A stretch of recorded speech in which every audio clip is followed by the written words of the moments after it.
Assalamualaikum warahmatullahi wabarakatuh. Gue diam dulu.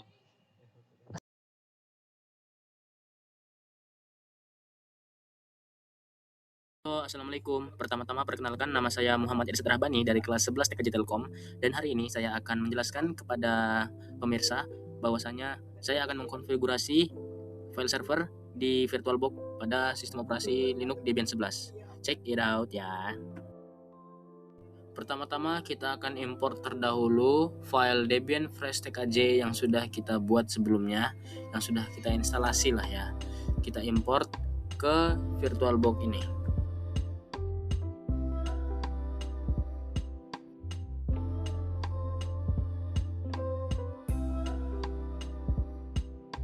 Kemudian kita ganti nama filenya menjadi file server ya.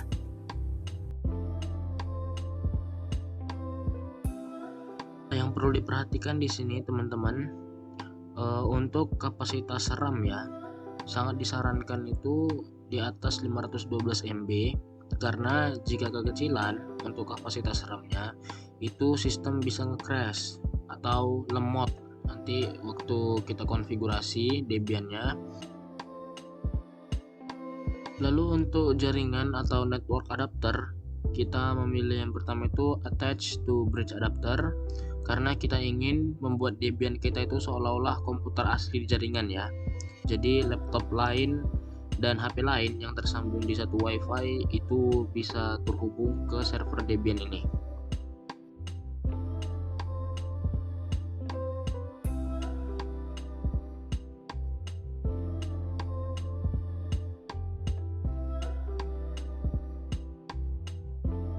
Nah, di sini kita langsung saja login sebagai super user, yaitu root dan passwordnya kita masukkan. Teman-teman, kemudian kita akan masuk ke Nano etc Network Interface. Di sini Nano etc Network Interface itu berfungsi sebagai Debian kita mau memakai IP otomatis atau DHCP, atau juga bisa IP statis. Jadi di Nano etc Network Interface ini tempat kita mengkonfigurasi IP server kita. Nah teman-teman, kemudian kita akan memasukkan perintah auto enp0s3. Ini adalah perintah supaya kartu jaringan VirtualBox kita itu bisa langsung aktif pas server dinyalakan. Sedangkan untuk perintah ifs enpo0s3 init dhcp, ini tuh artinya Debian kita bakal meminta alamat IP secara otomatis ke VirtualBox. Jadi kita nggak perlu ribet lagi ngetik IP manual. Lalu kita tekan Ctrl X dan Y di sini. Setelah kita simpan pengaturan di file interface tadi, perlulah kita menjalankan perintah systemctl restart networking.service. Kenapa harus dijalankan? Karena ini tuh fungsinya untuk menerapkan perubahan atau tombol seperti tombol apply, tombol refresh lah ya, jika kita ibaratkan.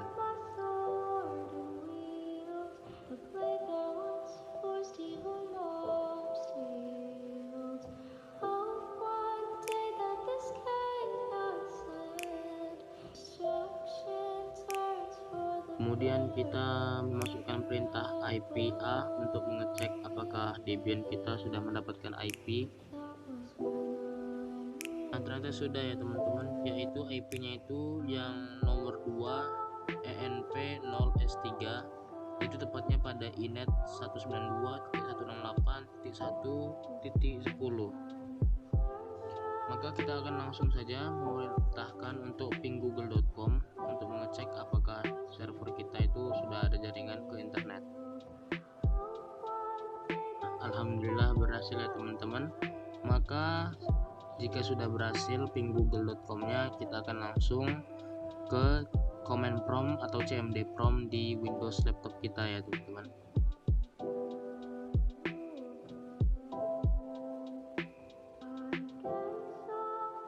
Kita masukkan ping IP Debian kita yaitu 192.168.1.10.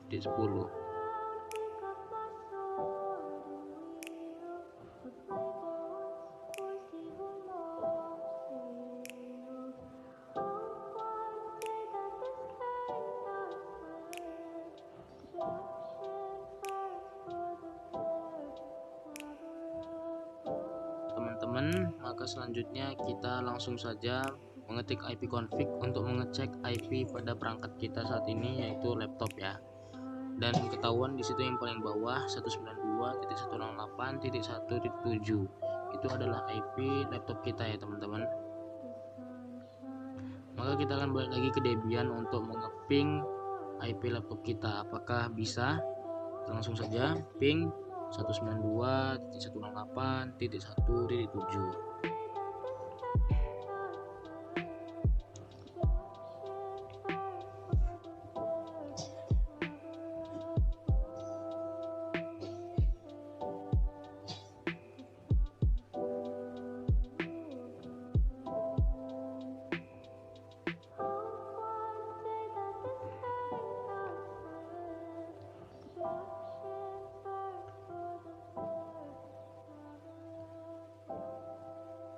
Nah, berhasil lagi ya guys ya. Oke, kemudian kita akan memerintahkan apt cd-room-add. Ini fungsinya untuk mendaftarkan file ISO Debian kita sebagai sumber aplikasi, supaya kita bisa install software secara offline tanpa perlu koneksi internet sama sekali.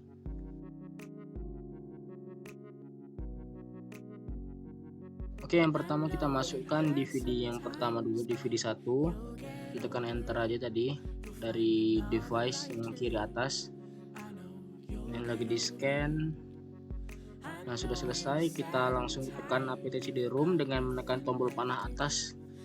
Lalu masukkan DVD 2. Kita enter lagi, tunggu selesai scan. Baru kita ulangi lagi untuk memasukkan DVD yang ketiga dengan apt cd-room-add. Lalu kursor kita arahkan ke device, vertical drive, lalu pilih DVD 3 dan tunggu scan lagi. Nah, jika sudah, kita akan menginstal Samba ya teman-teman dengan mengetik perintah apt install -y Samba. Nah, di sini dia meminta DVD 1, maka kita akan masukkan saja DVD 1 ISO-nya. Kita force unmount aja ya, kita paksa keluar ya.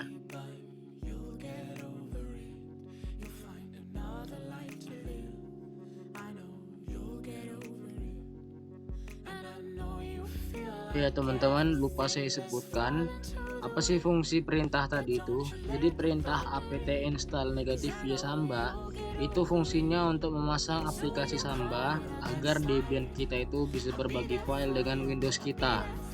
Dan tambahan -y itu biar proses instalasinya itu berjalan otomatis, jadi kita nggak perlu konfirmasi apa-apa lagi. Jadi memang langsung tempel di situ aja.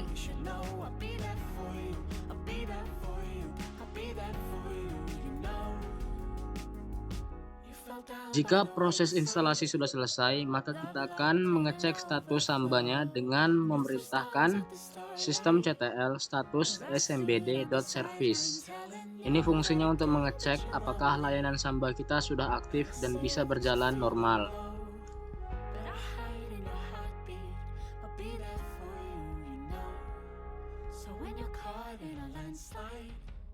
Nah, ternyata sudah ya teman-teman ya, sudah aktif dan bisa dilihat di situ ada tulisan aktif yang berwarna hijau dalam kurung running. Nah, lalu kita langsung saja mengetik perintah cd/home, kita tutup dengan slash lagi. Jadi perintah cd home ini itu fungsinya untuk berpindah ke folder home, yaitu tempat utama kita menyimpan data-data pengguna kita lah. Kita sebagai user nanti kita bisa buat folder yang mau dibagikan ke sana. Baru kita tekan perintah ls. ls ini gunanya untuk menampilkan isi dari folder yang sedang kita buka. Jadi bisa kelihatan semua tuh daftar file dan folder yang ada di dalamnya.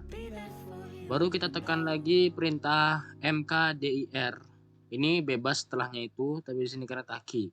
Perintah mkdir taki ini gunanya untuk membuat folder baru dengan nama taki yang nantinya akan kita jadikan sebagai wadah atau tempat penyimpanan file di server kita. Nah, lalu chmod 777.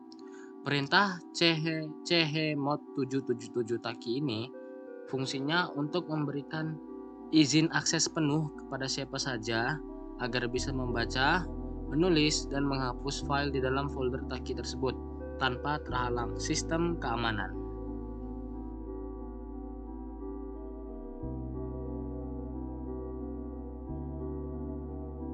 Oke teman-teman, kemudian kita akan mengetik perintah nano etc samba smb.conf. Ini tuh gunanya untuk mengedit file konfigurasi utama di Samba, di mana kita bakal mendaftarkan folder Taki tadi agar bisa dikenali dan diakses oleh perangkat lain di jaringan. Nah, kita ke paling bawah aja pada nano etc samba ini. Nah, kemudian kita ketikkan detail konfigurasi folder sharing kita, mulai dari menentukan nama tampilannya, alamat foldernya, sampai memberikan izin akses supaya orang lain bisa melihat, mengedit, dan masuk ke folder tersebut tanpa perlu menggunakan password.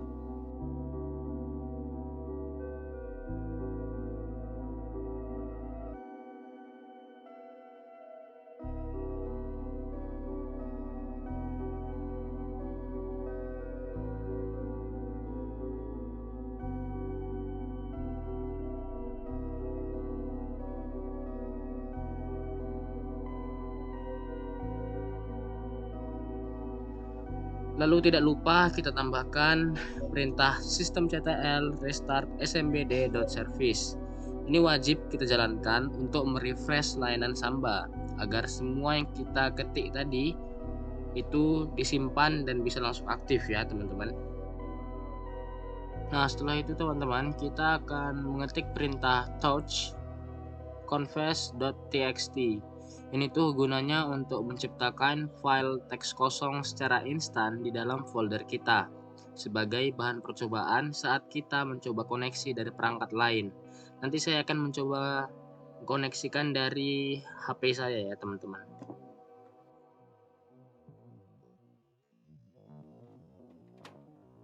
Oke teman-teman, kemudian kita langsung saja memerintahkan nano confess.txt supaya kita itu menjadi editor di file teks kosong kita. Dan di situ kita bebas mau ngetik apa. Dan di sini saya ngetik pernyataan atau confess untuk teman-teman sekalian ya.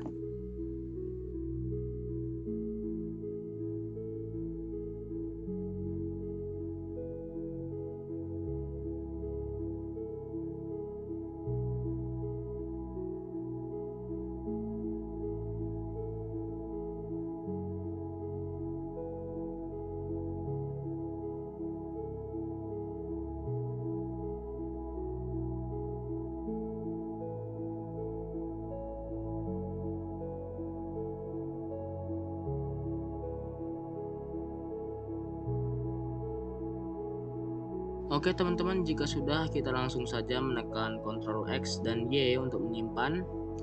Lalu kita keluar dari VirtualBox-nya ini, kita tekan Windows R untuk membuka run.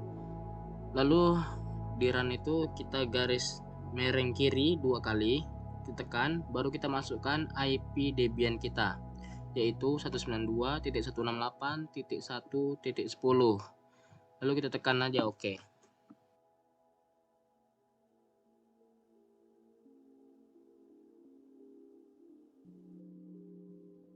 Nah, begini tampilannya jika kita sudah berhasil masuk ke folder home server Debian kita ya teman-teman.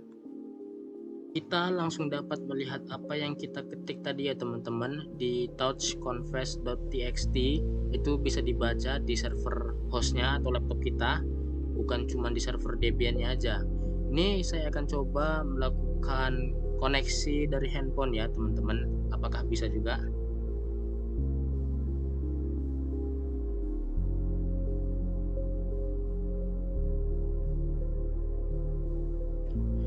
Oke teman-teman, ini adalah tampilan di HP saya. Yang pertama kita buka dulu aplikasi CX File Explorer. Lalu kita pilih opsi jaringan yang ada di sebelah kanan itu.